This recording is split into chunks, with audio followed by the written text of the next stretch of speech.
In a faraway land, nestled between towering mountains, stood a shining city ruled by a wise king. He had 3 sons, the proud and competitive Ali and Hussein, and the youngest, Prince Ahmed, known for his kindness, bravery, and insatiable curiosity. As the king grew old, he decided it was time to choose his successor. He devised a challenge for his sons. "Travel to distant lands," he declared, "and bring back the most wondrous gift you can find.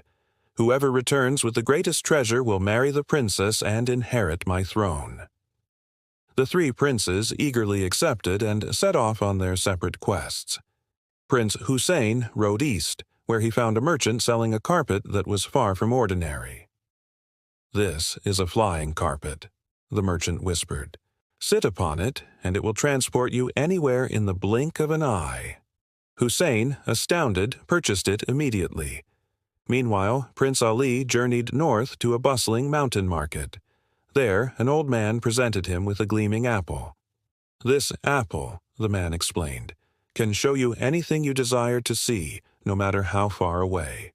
Ali tested it and was amazed to see a clear image of his father's palace, thousands of miles away. He bought the apple without hesitation. Prince Ahmed traveled south, crossing vast deserts and treacherous seas. His path led him to a hidden valley of roses, where he discovered a group of magical spirits known as jinns, fiercely fighting over a crystal cup. "This cup can heal any sickness," one jinn cried out. "It brings life back to those on the brink of death." Seeing they were about to destroy each other, Ahmed intervened with gentle words and a calm heart, skillfully making peace between them. The jinns, deeply impressed by his wisdom and compassion, decided to gift him the very prize they had fought for, the healing cup. Continuing his journey home, Ahmed stumbled upon an enchanted garden. Fountains shimmered like diamonds, and flowers glowed with an inner light. It was there he saw her, Peri Banu, the queen of the fairies. Her eyes sparkled like distant stars, and her smile was as warm as the morning sun. "Welcome, Prince Ahmed," she said, her voice like soft music. "You have found the land of the Paris. Your heart is pure."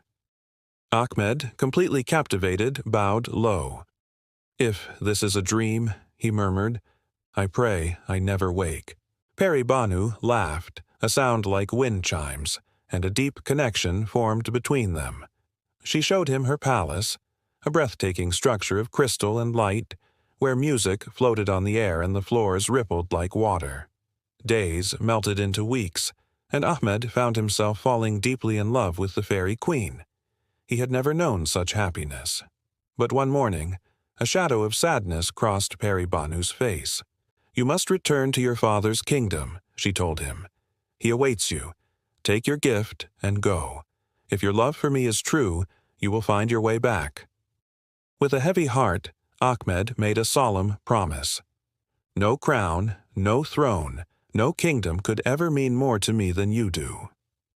Holding the healing cup, he departed from her magical valley, unaware that his greatest trials and greatest triumphs were still to come.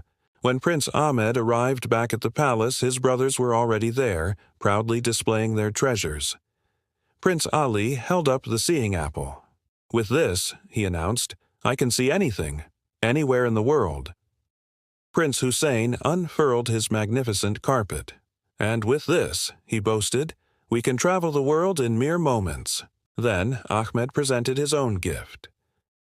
"This healing cup," he explained quietly, "can cure any illness and restore life to the weak." Just as he finished speaking, Prince Ali peered into his apple and let out a horrified gasp. "Father is dying," he cried. Without a moment's hesitation, Hussein spread the flying carpet.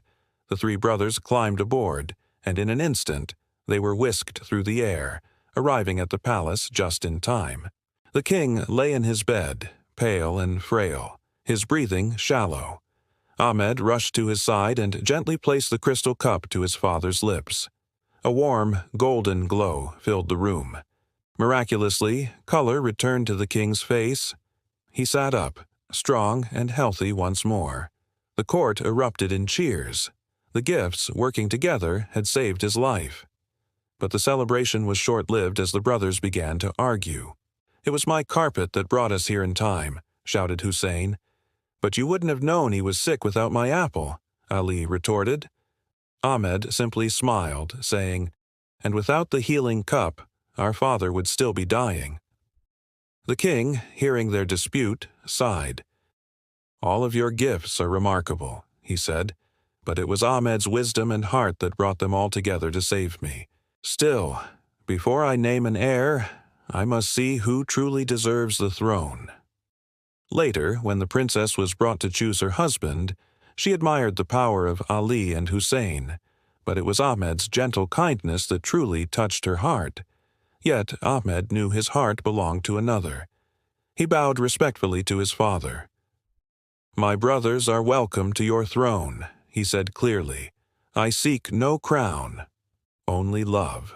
As he spoke those words, the air shimmered, and a brilliant golden light filled the hall. Peri Banu herself appeared, her beauty even more radiant than before. "Your love has passed every test," she said softly to Ahmed. "Come with me, my prince, to a realm beyond envy and pride." But the story wasn't over. Fueled by jealousy, Ahmed's brothers secretly followed him into Peri Banu's magical kingdom. They planned to steal her secrets and power, but as they drew their weapons, invisible guardians, mighty jinns, materialized and turned their swords to dust. Ahmed, seeing his brothers terrified, pleaded with Peri Banu to forgive them. Moved by his mercy, she spared them. In time, Peri Banu's magic would aid Ahmed's family again. When the king fell ill once more, she sent her healing power through the crystal cup, curing not only the king but the entire land of a spreading sickness. The people celebrated Ahmed and Peri Banu, calling them the prince and fairy who healed a kingdom. And in that moment, Ahmed finally understood the true lesson of his journey. The greatest treasure wasn't a flying carpet, a seeing apple, or even a healing cup. The greatest treasure of all is the hand you get to hold at the end of the day, the one who stays beside you when all other riches have faded away. Thank you so much for joining me for this story. If you enjoyed it, please don't forget to like, share, and subscribe for more tales from around the world. See you next time.